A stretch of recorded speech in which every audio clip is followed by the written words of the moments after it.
वाल्मीकि रामायण में पंचदश सर्ग में आपको भक्तगण सुमंत्र का राजा की आज्ञा से श्री राम को बुलाने के लिए उनके महल में जाना, यह कथा आपको कहूंगा। आप इसको ध्यानपूर्वक सुनिए।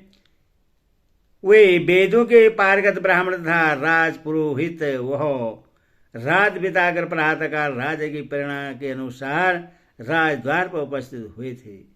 मंत्री, सेना के मुख्य मुख्य अधिकारी और बड़े बड़े सेठ साहूकार श्री रामचंद्र के अभिषेक के लिए बड़ी प्रसन्नता के साथ वहां एकत्रित हुए थे। निर्मल सूर्योदय होने पर दिन में जब पूर्ण्य नक्षत्र का योग आया तब श्री राम के जन्म का कर्क लग्न उपस्थित हुआ।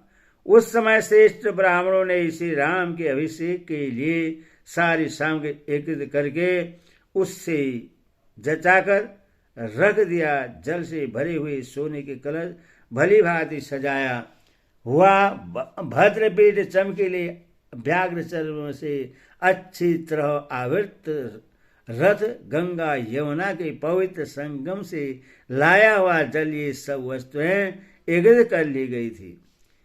इनके सिवा जो अन्य नदियां, पवित्र जलाशय, कूप और सरोवर हैं तथा जो पूर्व की ओर बहने वाली गोदावरी और कावेरी आदि नदियां हैं, ऊपर की ओर प्रवाह वाले जो ब्रह्मावर्त आदि सरोवर हैं तथा दक्षिण और उत्तर की ओर बहने वाली जो गंडक की एवं सोड़भद्र आदि नदियां हैं, जिनमें दूध के समान निर्मल जल भरा रहता है, उन सब से और समस्त समुद्रों से भी लाया हुआ जल वहां संग्रह करके रखा गया था।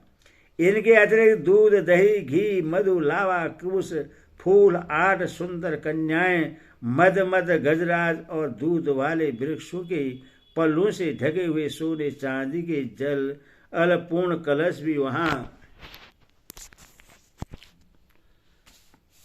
विराजमान थे,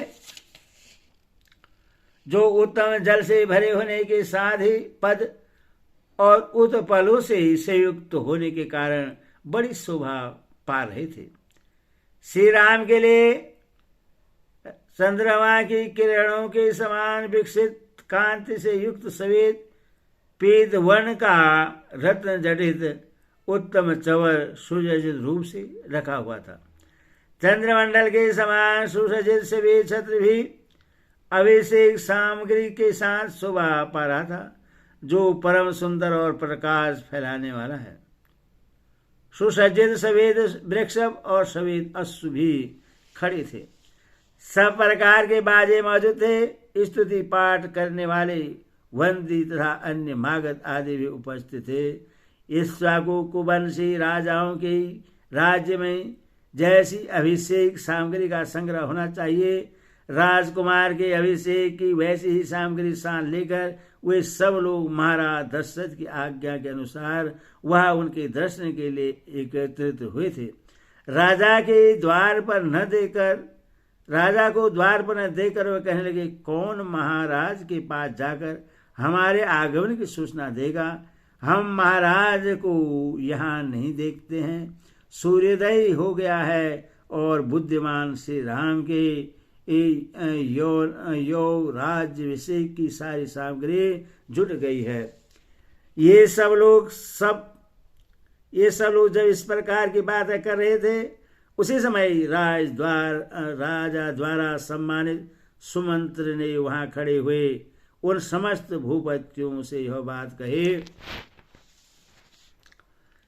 मैं महाराज की आज्ञा से श्री राम को बुलाने के लिए तुरंत जा रहा हूं। आप सब लोग महाराज के तथा विशेषतः श्री रामचंद्र के पूजनीय हैं। मैं उन्हीं की ओर से आप समस्त चिरंजीवी पुरुषों के कुशल समाचार पूछ रहा हूं। आप लोग सुख से है ना? ऐसा कहकर और जगे हुए होने पर श्री महाराज के बाहर न आने का कारण बताकर पुरातन वृत्तांतों को जानने वाले सुमंत्र पुनः अंतपुर के द्वार पर लौट आए। वह राजभवन सुमंत्र के लिए सदा खुला रहता था। उन्होंने भीतर प्रवेश किया और प्रवेश करके महाराज के वंश की स्तुति की। तदंतर वे राजा के शयनगृह के पास जाकर खड़े हो गए। उस घर के अत्यंत निकट पहुंचकर, जहां बीच में केवल चिक का अंतर रह गया था, खड़े हुए गुण वर्णन पूर्वक आशीर्वाद सूचक वचनों द्वारा रघुकुल नरेश की स्तुति करने लगे। ककुश नंदन, चंद्रमा, सूर्य, शिव, कुबेर, वरुण, अग्नि और इंद्र आपको विजय प्रदान करे। भगवती राज विदा हो गए। अब कल्याण स्वरूप दिन उपस्थित हुआ है। राशि हो निद्रा त्याग कर जग जाइए और अब जो कार्य प्राप्त है उसे कीजिए। ब्राह्मण, सेना के मुख्य अधिकारी और बड़े बड़े सेठ साहूकार यहाँ आ गए हैं। वे सब लोग आपका दर्शन चाहते हैं। रघुनंदन जागिए।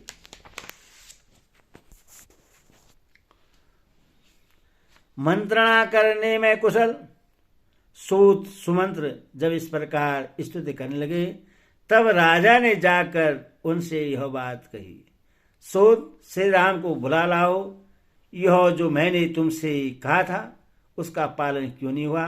ऐसा कौन सा कारण है जिससे मेरी आज्ञा का उल्लंघन किया जा रहा है? मैं सोया नहीं हूं, तुम श्री राम को शीघ्र यहां बुला लाओ। इस प्रकार राजा दशरथ ने जब सूत को फिर उपदेश दिया, तब वे राजा की वह आज्ञा सुनकर सिर झुकाकर उसका सम्मान करते हुए राजभवन से बाहर निकल गए। वे मन ही मन अपना महान पेज हुआ मानने लगे। राजभवन से निकलकर सुमंत्र ध्वजा पताकाओं से शोभित राजमार्ग में आ गए। वे हर्ष और उल्लास में भरकर सब ओर दृष्टि डालते हुए शीघ्रतापूर्वक आगे बढ़ने लगे। सूद सुमंत्र वहां मार्ग में सब लोगों के मुंह से श्री राम के राज्याभिषेक की आनंददायी बातें सुनते जा रहे थे। तदंतर सुमंत्र को श्री राम का सुंदर भवन दिखाई दिया, जो कैलाश पर्वत के समान श्वेत प्रभा से प्रकाशित हो रहा था। वह इंद्र भवन के समान दीप्तिमान था। उसका फाटक विशाल किवाड़ों से बंद था। उसके भीतर का छोटा सा द्वार ही खुला हुआ था। सैकड़ों वेदिकाएं उस भवन की शोभा बढ़ा रही थी। उसका मुख्य अग्रभाग सोने के देवी प्रतिमाओं से अलंकृत थी। उसके बाहर फाटक मणि और मूंगे जड़े हुए थे। वह सारा भवन सरल ऋतु के बादलों की भांति सफेद कांति से युक्त दीप्तिमान तथा और मेरु पर्वत की कंदरा के समान शोभायमान था। शोभा निर्मित पुष्पों की मालाओं के बीच बीच में पिरोई हुई बहुमूल्य मणियों से वह भवन सजा हुआ था। दीवारों में जड़ी हुई मुक्ता मणियों से व्याप्त होकर जगमगा रहा था, अथवा वहां मोती और मणियों के भंडार भरे हुए थे। चंदन और अगर की सुगंध उसकी शोभा बढ़ा रही थी। वह भवन मल्याचल के समीवर्ती धतुर नामक चंदनगिरी के शिखर की भांति सब ओर मनोहर सुगंध बिखेर रहा था। कलरव करते हुए सारस और मयूर आदि पक्षी उसकी शोभावृत्ति कर रहे थे। सोने चांदी की सुंदर ढंग से बनी हुई भेड़ियों की मूर्तियों से वह व्याप्त था। शिल्पियों ने उसकी दीवारों में बड़ी सुंदर नक्काशी की थी। वह अपनी उत्कंठ शोभा से समस्त प्राणियों के मन और नेत्रों को आकर्षित कर लेता था। चंद्रमा और सूर्य के समान तेजस्वी, कुबेर भवन के समान अक्ष संपत्ति से पूर्ण तथा इंद्रधाम के समान भव्य एवं मनोरम उस श्री राम भवन में नाना प्रकार के पक्षी चहक रहे थे। सुमंत्र ने देखा श्री राम का महल मेरु पर्वत के शिखर की भांति शोभा पा रहा है। हाथ जोड़कर श्री राम की वंदना करने के लिए उपस्थित हुए असंख्य मनुष्य से वह भरा हुआ है।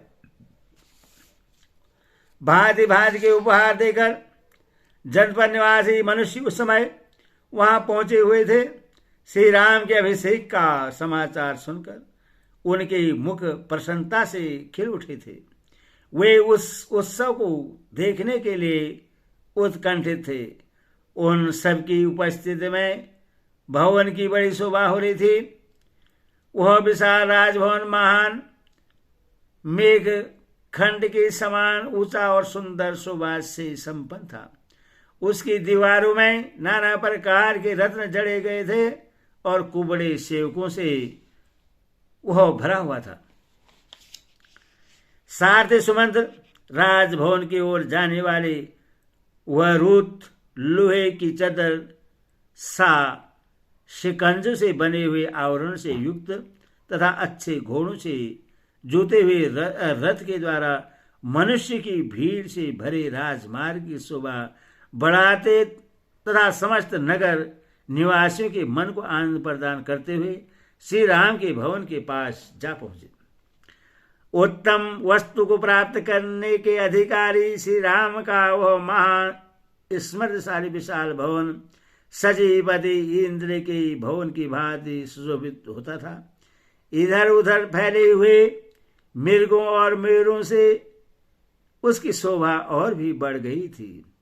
वहां पहुंचकर सारथी सुमंत्र के शरीर में अधिक हर्ष के कारण रोमांच हो आया। वहां कैलाश और स्वर्ग के समान महान शोभा से युक्त सुंदर सजी हुई अनेक ड्योढ़ियों को लाकर श्री रामचंद्र की आज्ञा से चलने वाले बहुत श्रेष्ठ मनुष्यों को बीच में छोड़ते हुए रथ सहित सुमंत अंतपुर के द्वार पर उपस्थित हुए। उस स्थल पर उन्होंने श्री राम के अभिषेक संबंधित कर्म करने वाले लोगों की हर्ष भरी बात सुनी। जो राजकुमार श्री राम के लिए सब ओर से मंगल कामना सूचित करते थे, इसी प्रकार उन्होंने अन्य सब लोगों की भी हर्षोल्लास से परिपूर्ण वार्ताओं को स्मरण किया। श्री राम का वह भवन इंद्र सदन की शोभा को तिरस्कृत कर रहा था। मृगों और पक्षियों से सेवित होने के कारण उसकी रमणीयता और भी बढ़ गई थी। सुमंत्र ने उस भवन को देखा। वह अपने प्रभा से प्रकाशित होने वाले मेरुगिरी के ऊंचे शिखर की भांति शोभित हो रही थी।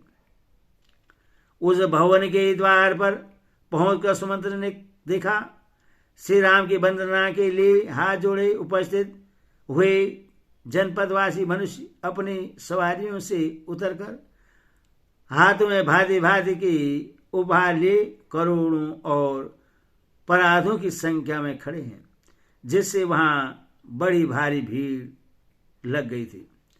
तरह तरह उन्हें श्री राम की सवारी में आने वाले सुंदर शत्रुंजय नामक विशालकाय गजराज को देखा, जो महान मेघ से युक्त पर्वत के समान प्रतीत होता था।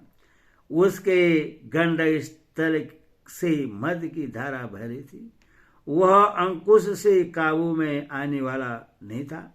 उसका वेग शत्रुओं के लिए अत्यंत ऐसा था। उसका जैसा नाम था वैसा ही गुण भी था।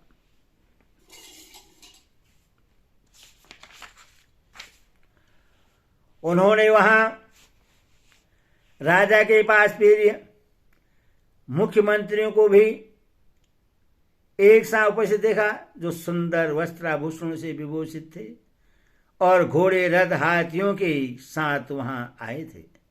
सुमंत्र ने उन सबको एक ओर हटाकर स्वयं श्री राम के स्मृतिशाली अंतपुर में प्रवेश किया।